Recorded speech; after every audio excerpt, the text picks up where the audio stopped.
Once upon a time, nestled between rolling hills and the shimmering embrace of the azure sea, there existed a quaint little village known as Marina al Hadiya. The lives of its inhabitants were as tranquil as the sea on a summer's day. They were a close-knit community, their days filled with the simple joys of fishing, trading, and the comforting rhythm of life in a peaceful seaside town. Their worries were as light and fleeting as the foam on the crest of a wave, never anticipating that the depths of their seemingly placid world held a secret so ancient, so terrifying, it would soon shatter their tranquil existence.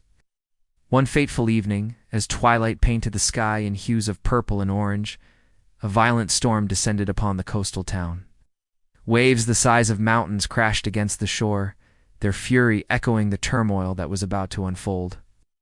As the wind howled its mournful tune, a low, guttural sound reverberated from the heart of the raging sea. It was not the familiar roar of the tempest that the villagers were accustomed to. No, this was something altogether different, something sinister, something that stirred the very core of their primal fears. When dawn broke over Marina el Hadiya, it unveiled a sight that turned the blood of the bravest sailor cold. Rising from the tumultuous sea was a colossal serpent, its head scraping the very heavens. Its eyes glowed a menacing red, piercing the hearts of all who dared to meet their gaze. Its scales were as dark as the obsidian that glistened in the morning light. This was no ordinary serpent. It was Ambakura, the legendary serpent of the sea, whose awakening was foretold only in hushed whispers of ancient myths. According to these long-forgotten tales, Ambakura, which translates to devourer of men, was said to emerge from its slumber once every 1,000 years to wreak havoc upon the human world. And today was such a day. With each thunderous beat of its tail, Ambakura sent shockwaves across the water, crashing homes and shattering lives in an instant. It toyed with the boats in the harbor, flipping them over like discarded toys, all the while letting out chilling hisses that promised pain and destruction. Panic seized the villagers. They fled to the hills, their screams carried away by the wind, their pleas for mercy drowned out by the serpent's mocking laughter. Weapons were useless against the mighty Ambakura. Blades glanced off its impenetrable scales and arrows bounced harmlessly off its thick hide. It was as if the creature had been blessed with an otherworldly armor that defied mortal weaponry. The serpent of the sea was unstoppable, or so it seemed. As Ambakura continued its rampage, a young girl named Layla watched from the safety of her home at the edge of town. Unlike many, her initial terror had given way to determination. Despite her tender years, Layla was no ordinary child. Her mind was sharp and inquisitive, and her spirit was as resilient as the cliffs that lined the coast. Layla's grandfather, a man weathered by years of living by the sea, had instilled in her a deep respect and understanding of the ocean's ways. He had taught her about the myths and legends that spoke of Ambakura, the serpent of the sea, and he had warned her of the day when the serpent would stir from its slumber.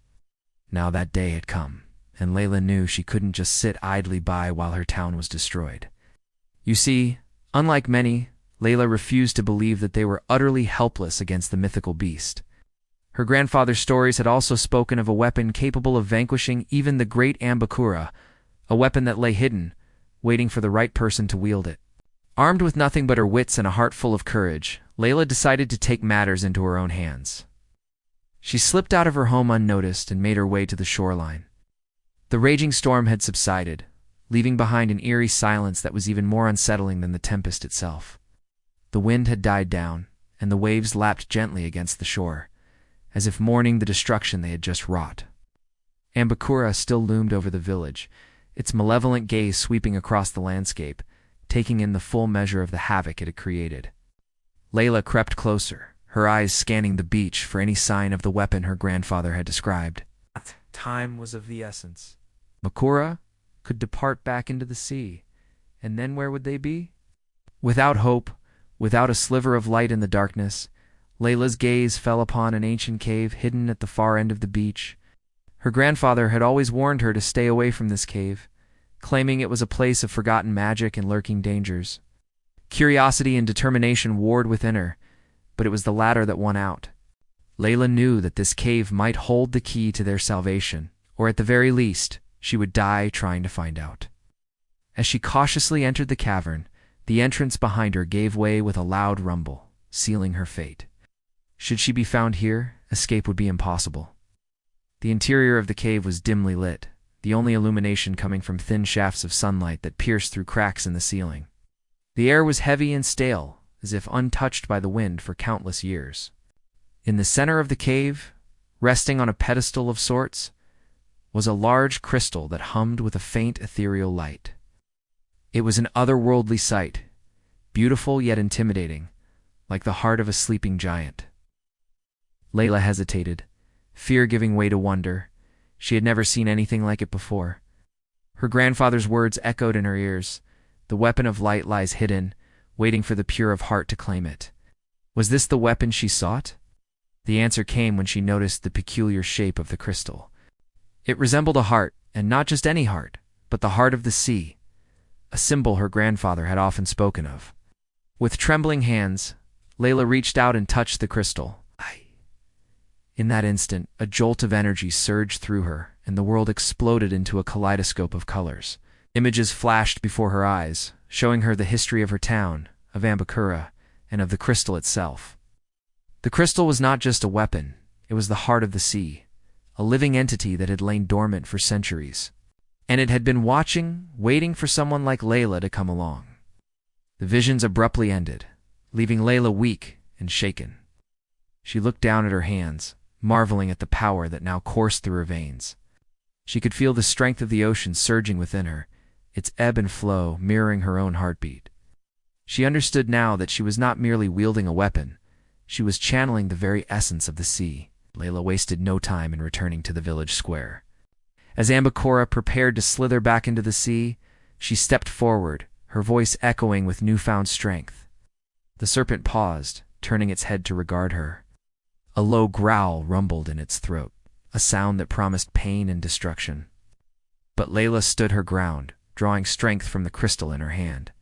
She raised it high above her head, and the crystal blazed with light, banishing the shadows that had fallen over the village.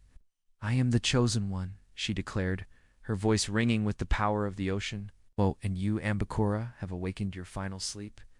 With a flick of its tail, Ambakura lashed out, sending debris flying through the air. But Layla was prepared.